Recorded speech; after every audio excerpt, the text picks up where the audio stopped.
Hello friends, ఇప్పుడు factors influencing perception గురించి చూద్దాం. But at the end of the video మీకు సూపర్ స్టోరీ అయితే చెప్తాను. మీరు అసలు మర్చిపోలేరు. ఆ సబ్మిటింగ్స్ అన్ని అంత ఫన్నీగా ఉంటుంది. సో ఆ స్టోరీని మీ ఫ్రెండ్స్తో 2-3 సార్లు చెప్పడమే. సో మీకు స్టోరీ గుర్తుండిపోతుంది. Let's begin. హాయ్, ఇప్పుడు ఫ్యాక్టర్స్ ఇన్ఫ్లుయెన్సింగ్ పర్సెప్షన్ చూద్దాం. మనకు తెలిసిందే పర్సెప్షన్ అంటే ఏదైనా సెన్స్ అయిన తర్వాత, నథింగ్ బట్ ఏదైనా టచ్ చేసిన తర్వాత, లేకపోతే ఏదైనా చూసిన తర్వాత మనము ఆ ఆబ్జెక్ట్ పైన ఉన్న ఒపీనియన్ చెప్పడం. అంటే మైండ్లో దాని ఇమేజ్ వచ్చిన తర్వాత దాన్ని అనలైజ్ చేసుకొని మనం దానిపైన ఉన్న ఒపీనియన్, సపోజ్ ఒక ఆబ్జెక్ట్ పైన ఉన్న ఒపీనియన్, ఒక పర్సన్ పైన ఉన్న ఒపీనియన్ మనం చెప్పడం పర్సెప్షన్ అనమాట. ఈ ప్రాసెస్ అంతా పర్సెప్షన్. సో ఈ పర్సెప్షన్ అనేది పర్సన్ టు పర్సన్ డిఫరెంట్గా ఉంటుంది. ఇప్పుడు నాకు ఒక ఆబ్జెక్ట్ పైన ఉన్న ఒపీనియన్ వేరేలా ఉంటుంది, నీకు అదే ఆబ్జెక్ట్ పైన ఉన్న ఒపీనియన్ వేరేది ఉంటుంది. సపోజ్ నాకు ఏదైనా ఒకటి ఇష్టం అనుకోండి ఫ్రెండ్స్, నాకు ఒకటి టీ ఇష్టం అనుకోండి, మీకు నచ్చదు అదే టీ. సో పర్సెప్షన్ అనేది పర్సన్ టు పర్సన్ డిఫరెంట్గా ఉంటుంది అన్నమాట, అవునా? అయితే ఈ పర్సెప్షన్కి ఏ ఫ్యాక్టర్స్ ఇన్ఫ్లుయెన్స్ చేస్తామనేది చూద్దాం ఫ్రెండ్స్. నెక్స్ట్ ఆన్సర్ ఏంది? Individual may look at same thing at perceive it differently, అవునా? సో ఒక్కదాన్ని చూసినా కానీ వాళ్ళ పర్సెప్షన్ వేరేలా ఉంటుంది. ఒక్కొక్కరు ఒక్కొక్కలాగా రిసీవ్ చేసుకుంటారు దాన్ని. So number of factors influence perception. Mainly 3 factors friends. ఏంటి? Characteristics of the perceiver. So అతని యాటిట్యూడ్ పైన కూడా డిపెండ్ అయి ఉంటుంది ఫ్రెండ్స్. ఒక పర్సను అతని యాటిట్యూడ్ని బేస్ చేసుకొని కూడా పర్సెప్షన్ అనేది డిసైడ్ ఉంటుంది. ఇప్పుడు one might have positive or negative attitude towards an object or person are situation. So ఒక పర్సన్కి ఒక పాజిటివ్ యాటిట్యూడ్ ఉంటే అతను దేన్నైనా పాజిటివ్గానే తీసుకుంటాడు. అంటే దేన్నైనా పాజిటివ్గానే ఫీల్ అవుతాడు, దేన్నైనా పాజిటివ్గానే సెన్స్ చేస్తాడు. నెగిటివ్ యాటిట్యూడ్ ఉందనుకో, వాడు నెగిటివ్గానే సెన్స్ చేస్తాడు అనమాట. నెగిటివ్ బిహేవియర్ అట్లా, నథింగ్ బట్. ఇప్పుడు some people take care of their elders and others won't, అవునా? ఒక మంచి పాజిటివ్ యాటిట్యూడ్ ఉన్నవాడు ఏం చేస్తాడు? వాళ్ళ పెద్దల్ని మంచిగా చూసుకుంటారు. కొందరు ఏంటి, నెగిటివ్ యాటిట్యూడ్ ఉన్నవాడు వాళ్ళ పేరెంట్స్ని బాగా చూసుకోరు, అంటే ఎల్డర్స్ని. సో అలా అన్నమాట యాటిట్యూడ్ పైన కూడా.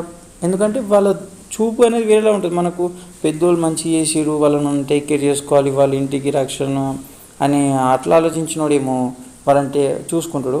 అదే పెద్దోళ్ళని, అంటే వాళ్ళ ముసలి వాళ్ళని వీళ్ళు ఊకే సతాయిస్తున్నారు, వాళ్ళు బాగా అంత డర్టీ చేస్తున్నారు, అగ్లీగా ఉంటున్నారు అని అలా ఆలోచించినోడు ఏం చేస్తాడు?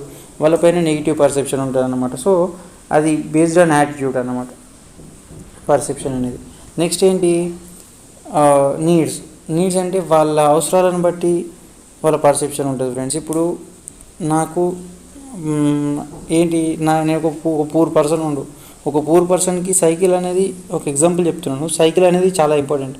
అదే రిచ్ పర్సన్కి సైకిల్ అనేది, అతను అప్పుడు పూర్ పర్సన్ దాన్ని ఎట్లా పర్సీవ్ చేసుకుంటాడు? చాలా అంటే మంచిది సైకిల్ ఉండడం, నాకు చాలా బెనిఫిట్, అడ్వాంటేజ్ అనేది వాడు పాజిటివ్గా చూస్తాడనమాట. అదే ఒక రిచ్ పర్సన్ అదే సైకిల్ని ఎట్లా చూస్తాడు? దాన్ని కేర్ కూడా తీసుకోవడానికి నాకు అవసరం కూడా ఉండదు. So based on the needs, అవసరాలను బట్టి కూడా పర్సెప్షన్ అనేది ఉంటుంది అన్నమాట. People with different needs usually experience different stimuli, అవునా? Similarly people with different needs select different items, అట్లా అనమాట. వాళ్ళ అవసరాలను బట్టి వాళ్ళ వస్తువులను సెలెక్ట్ చేసుకోవడం జరుగుతుంది. Next interest. Individuals are most likely to pursue the things in which they have interest. So వాళ్ళకున్న ఇంట్రెస్ట్ని బట్టి కూడా పర్సెప్షన్ అనేది డిపెండ్ అయి ఉంటుంది ఫ్రెండ్స్. ఇప్పుడు ఒక పర్సన్కి దేనిపైన ఇంట్రెస్ట్ ఉందనుకో, అతను చాలా బాగా పర్సీవ్ చేసుకుంటాడు దానిపైన. సో ఇంకా ఎక్కువ దాని గురించి రీసెర్చ్ చేయడము అలాంటివి చేస్తూ ఉంటాడు. ఇంట్రెస్ట్ లేదనుకోండి, అవాయిడ్ చేస్తారన్నమాట. వాళ్ళకి ఆ పర్సెప్షన్ ఏమైనా ఉంటుంది, నచ్చదు అది. సో నెక్స్ట్ వచ్చేసి పాస్ట్ ఎక్స్పీరియన్స్ ఏంటి ఫ్రెండ్స్? ఇంతకుముందు ఒక పర్సన్కి ఎక్స్పీరియన్స్ దేని పట్లనైనా బాగుందనుకో, దాన్ని తొందరగా పర్సీవ్ చేసుకుంటాడు, లేదంటే ఇంకా టైం పడుతుండొచ్చు అనమాట. A person past experience molds the way he perceives the current situation, అవునా? నెక్స్ట్ సైకలాజికల్ స్టేట్, అతని కరెంట్ సైకలాజికల్ స్టేట్. సో ఏదైనా పర్సీవ్ చేసుకోవాలంటే అతని సైకలాజికల్ స్టేట్ని బట్టి కూడా ఉంటుంది. అతను ప్రస్తుతం ఎలా ఉన్నాడు, కొంచెం హ్యాపీగా ఉన్నాడా, లేదంటే సాడ్గా ఉన్నాడా, లేదంటే ఏదన్నా ఎమోషనల్గా ఫీల్ అవుతుండా అనే దాన్ని బట్టి కూడా ఏదైనా సిచ్యువేషన్, అంటే ఆ పర్టికులర్ థింగ్ని కానీ పర్సీవ్ చేసుకోవడం ఆ స్టేట్ని బట్టి ఉంటుంది అనమాట. ఇప్పుడు the emotional and psychological states of an individuals are likely to influence how things are perceived. అవునా, ఇప్పుడు ఒక పర్సన్ హ్యాపీగా ఉంటే దేనైనా పాజిటివ్గా పర్సీవ్ చేసుకుంటాడు. లేదంటే నీ సాడ్గా ఉంటే నువ్వు ఎంత మంచిది తీసుకొచ్చి పెట్టినా కానీ అతను దానిపైన బ్యాడ్ ఒపీనియనే ఉంటుంది అనమాట. అట్లా సో సైకలాజికల్ స్టేట్ బట్టి కూడా పర్సెప్షన్ అనేది డిపెండ్ ఉంటుంది friends. So next factors in the target. So nothing but ఇవి అవుటర్ అంటే ఇప్పటిదాకా చూసినా మనం ఇంటర్నల్ ఫ్యాక్టర్స్, ఇప్పుడు ఇవి external factors. Novelty nothing but a thing which is different in the group can be perceived easily. Novelty అంటే అందరిలో అన్నీ ఒక గుంపులో మనం స్పెషల్గా ఉండడం, మనం కాదు ఏదైనా సరే గుంపులో ఏదైనా స్పెషల్గా ఉందనుకో దాన్ని ఒక పర్సన్ ఏం చేస్తాడు, తొందరగా క్యాచ్ చేస్తాడు, తొందరగా పర్సీవ్ చేసుకుంటాడు అనమాట. అంటే అక్కడ నుంచి అతనికి అదే స్టిమ్యులై అంటే అదే సెన్స్ ఫీల్ అవుతాడు. అక్కడ నుంచి దాన్ని ఇంకా అతను పర్సీవ్ చేసుకుంటాడు. సో నెక్స్ట్ ఏంటి, మోషన్. ఏదైనా మూవింగ్ ఆబ్జెక్ట్ ఉందనుకో అతను తొందరగా పర్సీవ్ చేసుకుంటాడు. Person receives more attention than the stationary one. అవునా, నెక్స్ట్ సౌండ్ కూడా ఇంటెన్సిటీ ఎక్కువ సౌండ్ ఉంటే పర్సన్ తొందరగా క్యాచ్ చేస్తాడు అనమాట, పర్సీవ్ చేసుకుంటాడు. So intensity of an ambulance siren మనకు తెలుసు. ఇప్పుడు ఏదైనా సైరన్ వచ్చిందనుకో మనం అంబులెన్స్ అంటే ఈజీగా క్యాచ్ చేయగలుగుతాం అట్లా. Next size. The bigger the size of perceived stimuli the higher the probability it is perceived. So size అనేది ఎంత పెద్దగా ఉంటే అంత తొందరగా పర్సన్ క్యాచ్ చేయగలుగుతాడు అనమాట, ఏదైనా ఆబ్జెక్ట్ది కానీ దేనిదైనా కానీ. Next background. Surrounding environment are also more likely to be attention catching. అవును, సో మన ఆబ్జెక్ట్కి దానికి వెనకాల ఉన్న సరౌండింగ్ కూడా మ్యాటర్ చేస్తుంది ఏదైనా పర్సీవ్ చేసుకోవడానికి. ఒకవేళ ఒక బ్యాక్గ్రౌండ్ నీట్గా ఉందనుకో, బ్యాక్గ్రౌండ్ ఎఫెక్టివ్గా ఉందనుకో, సో పర్సన్ తొందరగా పర్సీవ్ చేసుకుంటాడు అనమాట. నెక్స్ట్ రిపిటేషన్ ఏంటి ఫ్రెండ్స్, ఇప్పుడు ఏదన్నా ఊరికే అడ్వర్టైజ్మెంట్ అనుకుందాం. ఒక పర్సన్కి ఊరికే మనం రిపీటెడ్గా అదే చూస్తూ ఉన్నాడు అనుకో అతను తొందరగా స్టిమ్యులేట్ చేసుకుంటాడు అనమాట నెక్స్ట్ టైం ఈజీగా క్యాచ్ చేస్తాడు ఏంటి అనేది. Repetition increases our sensation and attention to stimulus. అవునా, so alertness to stimulus. Next ఏంటి friends, factors in the situation. అవునా, ఫ్యాక్టర్స్ ఇన్ ద సిచ్యువేషన్ ఏంటి, వర్క్ సెట్టింగ్ ఏంటి. ఒక suppose employee comes in night dress in office. So ఒక ఆఫీస్కి employee night డ్రెస్లో వచ్చిందనుకో అతనికి అందరి అటెన్షన్ మొత్తం అతని పైనే ఉంటుంది. సో అలా అనమాట, అంటే సిచ్యువేషన్కి తగ్గట్టుగా అంటే ఇప్పుడు ఒక పనిలో వేరేది ఏదైనా చేస్తే అందరి అటెన్షన్ అటే పోతుంది అనమాట. Next social setting. Next guest comes to the party in doctors court. So social setting ఏంటి, సొసైటీలో మనం గెస్ట్ ఒక డాక్టర్ కోర్టులో వచ్చిందనుకో అందరి గెస్ట్లో ఉన్న అటెన్షన్ అతనిపైకే పోతుంది. అవునా, సో ఎందుకంటే సంథింగ్ డిఫరెంట్ అతను. టైం. సో ఏంటి ఫ్రెండ్స్, టైంని బట్టి కూడా మనం పర్సెప్షన్ అనేది డిపెండ్ అయి ఉంటుంది. ఏంటి, ఇఫ్ ఒక పర్సన్ నైట్ టైం డే టైంలో రోడ్ల పైన తిరుగుతున్నాను అనుకోండి, అతనిపైన మనం ఏం పర్సీవ్ చేస్తాం అంటే క్యాజువల్గానే తిరుగుతున్నాను అనుకుంటాం.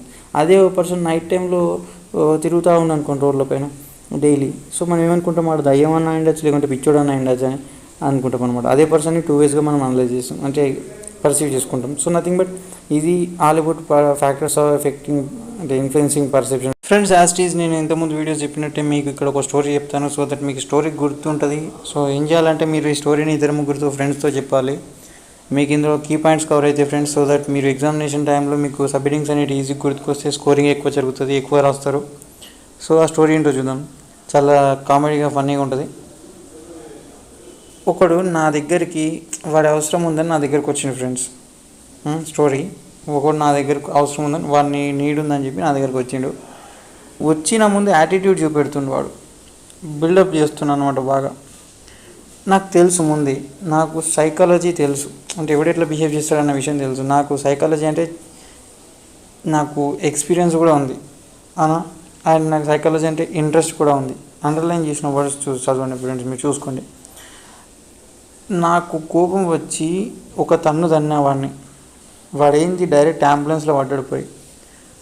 సో అంబులెన్స్ పైన ఒక లైట్ ఉంది ఫ్రెండ్స్, అంబులెన్స్ పైన ఏముంది, లైట్ ఉంది.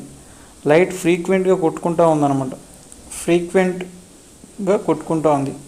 అది చాలా ఇంటెన్సిటీతో సౌండ్ కూడా చేస్తున్నాను, ఎక్కువ సౌండ్ చేస్తుంది, చాలా ఇంటెన్సిటీ ఉంది దానికి. అండ్ ఆ లైట్ సైజ్ కూడా బాగా పెద్దగా ఉంది. సో దాని వెనకాల ఒక పోలీస్ జీప్స్ ఉన్నాయి ఫ్రెండ్, దాని వెనకాల కొన్ని పోలీస్ జీప్లు ఉన్నాయి. అయితే అందులో అది ఒక్కటి మాత్రం నావెల్టీగా కనబడుతుంది, అంటే అది ఒక్కటే స్పెషల్గా కనబడుతుంది అనమాట ఆ పోలీస్ జీప్లలో. అది చాలా స్పీడ్ మోషన్లో పోతుంది ఫ్రెండ్స్. ఏది అంబులెన్స్ చాలా స్పీడ్గా పోతుంది. ఇది అంబులెన్స్ కథ అవునా. ఇది వాళ్ళు పోయినాక ఇంకా నా వర్క్ నేను చేసుకుంటున్నా, అంబులెన్స్ పోయినాక నా వర్క్ నేను చేసుకుంటున్నాను అనమాట. ఆయన సోషల్ వర్క్ కూడా చేసేస్తున్నా, అన్నీ టైంకి అయిపోతున్నాయి. అయిపోయిన తర్వాత నేను ఇంటికి వెళ్ళిపోతున్నాను అనమాట. ఇంటికి వెళ్ళిపోయినా.